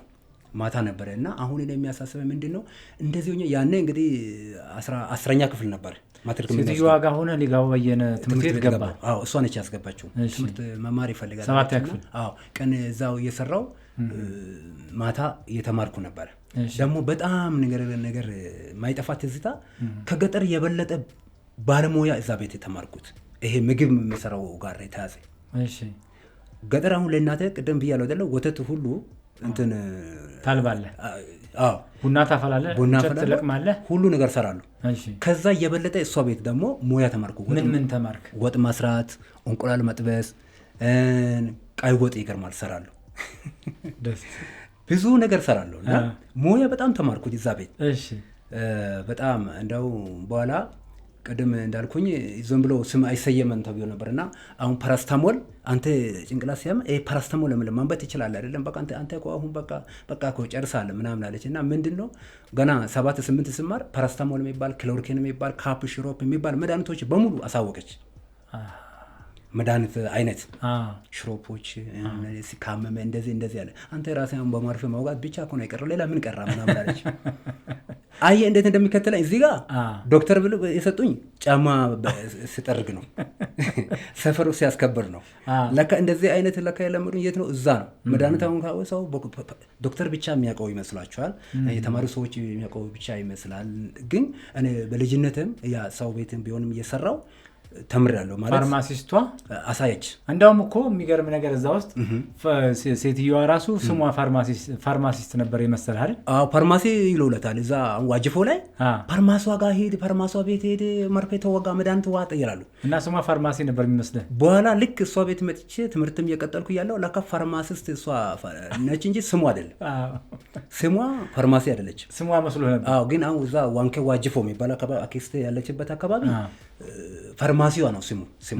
እሷ ራሷ ትላለች ፋርማሲ። እኔ አሁን ፋርማሲ እኮ ነው አንቺ የሚለው ስለው አዎ እነሱ ፋርማሲ ይላሉ እንጂ ስሜ ዋናው አይጠሩም ይላሉ። ልክ አሁን ዶክተር እንደሚሉኝ ማለት ነው። ዋና ስሙ ሄደ ቢጠይቅ አያውቁም። ዶክተር ስል ነው የሚያውቁ። ዶክተር የት ሄደ? አሁን ብዙ ሰው ይጠይቀኛል፣ እርግጠኛ ነኝ። ሰፈሩ ሲዘጋጋ ደግሞ ደንበኞቼ ይመጣሉና ይሄ ልጅ ምስኪን ልጅ ነበረ የት ያለ በእናትህ እሱ ነበረ በመኪናዬ በ4 እግርም ስመጣ ያሳልፈኛል፣ በ2 ስመጣ ይጠርገኛል ይላሉ ሰዎቹ። በጣም በመልካም ስራ ላይ የተለመዱ ሰዎች አሉ። እና ከዛ በቃ እሷ ቤት ትምህርት 7ን 8ን ሚኒስትር ሰራው። ሚኒስትር ውጤት ምን ይመስል ነበር? ብዙ ሰው ይጨናነቅ ነበር፣ አንተ ግን ምንም አትጨናነቅም ነበር ለውጤትህ። እና እሱ ጋር የነበረውን ታሪክ እስቲ። በጣም የሚገርም ነገር ብዙዎቹ ሚኒስትሪ ላይ በጣም ይፈራሉ። እኔ ደግሞ አልፈራም። ምክንያቱም ምንድነው ታውቃለህ? ለመማሬ አላማ አለኝ። ሁለተኛ ደግሞ ታግዬ ነው የሚማረው። አሁን ብዙ ሰው እንግዲህ እንደሚታውቀው ቤተሰብ ጥሩ ሲሆን አባት እናት ጥሩ ሰው ማንከባከብ ይችላሉ። ጫማ መግዛት፣ ልብስ መግዛት፣ ሁሉ ነገር አሟልቶ ትምህርት ብዙ አይፈልጉም። ከዛ የተነሳ ሚኒስትር ምን ያደርጋሉ? ይወርቃሉ። ሲወርቅ በክፍያ ያስተምራሉ። ልጆቹ አሁን እዚህ ሀገር ቢሆንም ወደ ውጭ ሀገር ይሄዳሉ። ውጭ ሀገር ቻንስ አገኘው እኮ ውጭ ሀገር እኮ ነው የምኖረው ምናምን የሚያስብለው ትምህርቶችን ይማራሉ። እኛ ግን ብዙ ታግለን ብዙዎቹ ምን ይወርቃለን? የሚወርቃለ የሚያልፋለ። ግን እኔ እንደሚያልፍ 100% አመንኩኝ። ምክንያቱም ታግዬ ስለተማርኩኝ መነሻዬ ከካውኮሻ ያስወጣኝ ስለሆነ ልክ አንድ የአባቴ እምነት አንተ ምን እንደ ሰው ትኖራለህ፣ ምን ሀሳብ ይገባል ምናምን ይላል። ምን ሀሳብ አይግባብ፣ ምክንያቱም አንተ ችግር የለም ምናምን ይላል። ከዛ በዚህ ጉዳይ ላይ እናትህ ምን ይሉ ነበር? እናቴ እንደውም በርታ አንተ ያ ቅድም ያልኩት ያ የመረቀኝ ሰውና እናቴ ምርቃት ነው እስከዛሬ በህይወት ነው። እናቴም አለች። ከዛ እየተማርኩኝ ልክ 9 እንዳለፍኩኝ አወኩኝ። ከዛ በኋላ ምን ያህል አመጣህ ሚኒስትሪ? ያኔ ወደ 50 ነው ማለፊያ። እኔ ግን ያኔ 45 አመጣሁ ሚኒስትሪ ላይ። ትልቅ ውጤት ነው። አዎ በጣም አጥንቻለሁ። ቤተሰብም ደግሞ የሚያስጠኑታሉ። እዛ አሁን የፓርማ እንትና ኢትዬ ቤት ነው የሚባለው። እኔ ያሳደገችኝ እናቴ፣ ከእናቴ ቀጥሎ በነገራችን እናቴ ነች። ከእናቴ ቀጥሎ ለእኔ እናቴ ነች። እና በጣም አጥና ትላለች፣ መጽሐፍ ትገዛለች። ያኔ ለማታ የሚማረው ሰው ትምህርት እንትን መጽሐፍ አይሰጥ። ላይብሬሪ ገብተህ የምትማረው ሰው የምታውቀው ሰው ከሆነ ነው እንጂ ግን መጽሐፍ ለእኔ ትገዛልኛለች። እና አጥና አይዞ ይላሉ። ደግሞ የእሷ ልጆችም የሚማሩት አሉ። እነ ጽዮን አበራ በአሁኑ ሰዓት እሷን ባለሙያ ነች፣ ትሰራለች የሚለውን ነገር ሰማለሁ። ግን እሷን በርታ ትላለች። የራሷን መጽሐፍ ያኔ እሷ ወላይታ ሶዶ ሃይስኩል ተማሪ ነበረች የእሷ ልጅ መጨረሻዋ። ከዛ የእሷ መጽሐፍ ማጠናለሁ። ከዛ በጣም ፍላጎት ነበር እና አሁን ልክ ሚኒስትር እንደሰራው እንደገና ለመስቀል መሄዳለሁ ብዬ አባቴ ጋር ሄድኩኝ። ሄጄ ቅን መማር እፈልጋለሁ። አሁንም ሰው ቤት እንደምን ብዬ ይሄው ሚኒስትር ሰርቻለሁ ይመጣል። አንተ ሳይመጣ እንደውም ጭራሽ የስራውን ነገር ሳላይ አስተምረኝ ትላለህ እንዴ? እኔ ነገር ያለኮ ስለ ትምህርት እኔ አትጠይቀኝ ምናምን ይላል። ከዛ እንግዲህ ቤተሰብም ብዙ ነው። አባቴ ወደ 3 ቤተሰብ አለ። 3 ሚስት አለው ከእናቴ ጨምሮ አባቴ 3 ሚስቶች ነበሩ። እሺ ከዛ ያው የሶስቱ እንኳን 3ቱ ማስተዳደር አንዱ ማስተዳደር ከባድ ነው አይደለም? ግን እሱ 3ቱ አሉ። የ3ቱ ልጆች ነን። በግብርና ነበር የሚያስተዳድረው። በግብርና ነው የሚያስተናግደው እና የሚያስተዳድረው። አዎ ከዛ ችግር የለም አንተ ተማር፣ እኔ እስካለው ድረስ ተማር፣ ችግር የለም ቀጥልበት፣ ግን እኔ እንደዚህ ነገር አድርግ የሚባል ነገር አትጠይቀኝ ምናምን ስለው እሺ ብዬ ሚኒስትሩን እሺ አታስተምረኝ አልኩና አንድ አጎቴ አለና እዛ ወላይታ ሶዶ እና እሱ እንደው አንድ እፈልጋለሁ ምናምን ለምን ትፈልጋኛለህ ስለው በሌላ ቀን መጣ እሱ አጋጣሚ ፈልጌ እሱን ይዤ እስቲ አስተምረኝ ስለው እኔ ምን ላድርግ ምናምን ስለው እኮ ምን አድርግ ትላለህ እንደ አንተ ከቤቶች መካከል አንድ ክፍል ቢሰጥ እኮ እዛ ቁጭ ብዬ እኮ መማር ይችላል ስለው እንደ አባቴ እኮ ለምን አያስተምረኝ እኛ እንደሚያስተምር እሱ አያስተምርም እንደ ምናምን ይላል። እሱም ታግሎ ይገርማል። የ3 ሰዓት የ4 ሰዓት መንገድ በእግር ሄዶ ነው ተማረው ያጎቴ። እናንተም ስትማሩ ያኔ 1 ሰዓት መንገድ ሄዳችሁ? 1 ሰዓት መንገድ ከ1 ሰዓት በላይ። አዎ ከነሱ ትንሽ ለየት የሚያደርገው እኛ ጋር ቀረብ ብሎ ተሰርቷል። የ1 ሰዓት የ2 ሰዓት መንገድ ለትምህርት ቤት እና ከዛ እንደዚህ ብዬ ቀረብ ብሎ ነው የተሰራው። የ1 ሰዓት የ2 ሰዓት መንገድ በእግር እሱን ቀረብ ተብሎ ነው። አሁን እናጎቴ የተማሩት ከዛ 4 ሰዓት 5 ሰዓት መንገድ በእግር ሄዶ ውሃ መንገድ ላይ ሙሉ ተጉዞ ነው የተማሩት። መንገድ ላይ ውሃ እንደው ዝቅ ብሎ ጠጥቶ በወራጅ ውሃ የተማሩት። አሁን የነሱ ችግር እናላለን፣ የኛም ችግር እናላለን። የእናንተ ችግር አይታችኋል እንባባላለን። ለእኛ ግን ችግር ነው። ለምን እኛ የ3 ሰዓት መንገድ ከነሱ አንፃር የእናንተ ችግር አይደለም፣ ለራሳችሁ ነው እንጂ ችግር ለነሱ ችግር አይደለም። እነሱ ይስቃሉ እንደው የእናንተ ችግር ነው አሁን ምናምን ይላሉ። እነሱ ግን እስከ እንደው ወላይታ ሶዶ በእግር ማምጣትም አለ። ይሄ የ40 የ50 ኪሎ ሜትር በእግር ማምጣትም አለ። ትራንስፖርት የለማ፣ መኪና አይገባም። ጤና ጣቢያ በቅርቡ የለም። ሰው ተሸክሞ በቀሬዛ እግዚአብሔር እንደው ተመስገን። አሁን ጊዜው በጣም ቴክኖሎጂ ስመጣ እኛ ፈረንጅ ሆነናል። ወርዲ አሁን ፈረንጅ ነን እኛ እግዚአብሔር ይመስገን። እና አሁን በአሁኑ ሰዓት ከውኮዣ አሁን የኛ ቤት አካባቢ አሁን መኪና ይገባል። ጤና ጣቢያ አለ፣ ትምህርት ቤት አለ፣ ሁሉ ነገር መንግስት አሟልቶናል። ያው አንዳንድ ችግር የሚሆነው ያው ቤተሰብ ስታስተዳደር ኃላፊነት ስወርቃም አባቴ አርፎ እኔ ቅድም እሱ ብሎ ነበር የቤተሰብ አስተዳደር ሆኜ ችግሩ ያው የቤተሰብ ማስተዳደር የሚባል ከባድ ነው።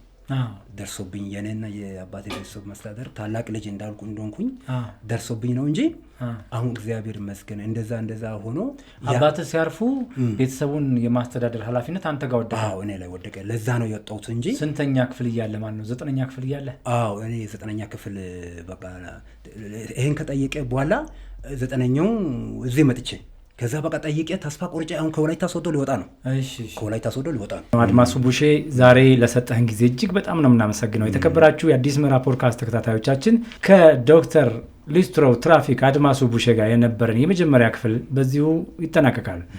ሳምንት 2ኛ ክፍል ይዘን እንመጣለን። ጠብቁን። የትም እንዳትሄዱ ተከታተሉን። ላይክ፣ ሰብስክራይብ እና ሼር አድርጉ። የተከበራችሁ የአዲስ ምዕራፍ ፖድካስት ተከታታዮቻችን ከአድማሱ ቡሼ ጋር ከሊስትሮ ትራፊክ ከዶክተር ጋር የነበረን 2ኛ ክፍል በዚሁ ይጠናቀቃል። እያንዳንዱ ምስል አዲስ ምዕራፍ ነው። እያንዳንዱ ታሪክ በጥራት መነገር ይገባዋል። ዘመኑን የመሰለ ምዕራፍ ስቱዲዮ ምዕራፍ ስቱዲዮ ዶክመንተሪ ፊልሞችን እውነት፣ ስሜትና ጥራትን በማቀናበር ታሪክን እናሻግራለን።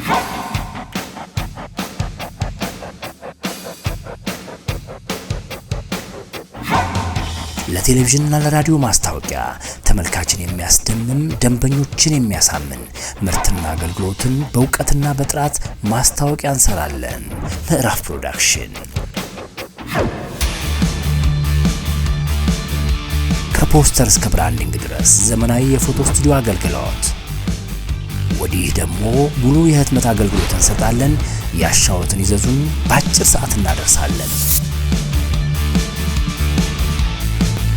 በድንቅ ባለሙያዎቻችን ኢቨንት፣ ኮንሰርትና ልዩ አጋጣሚዎችን ትዝታው እንዳይረሳ ለታሪክ እንዲቀመጥ አድርገን እንሰራለን። በዲጂታል ዘመን ቲክቶክ እና ሶሻል ሚዲያ ማስታወቂያ በጥራት በፈጠራና በዘመናዊ አቀራረብ እንሰራለን። ብራንዶን በአጭር ጊዜ እንገነባለን።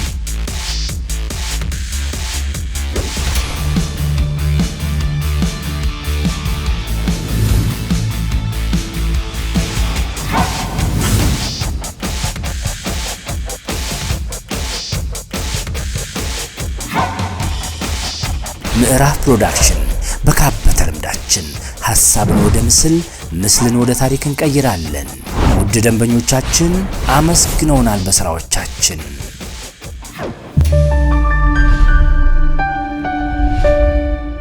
ምዕራፍ ፕሮዳክሽን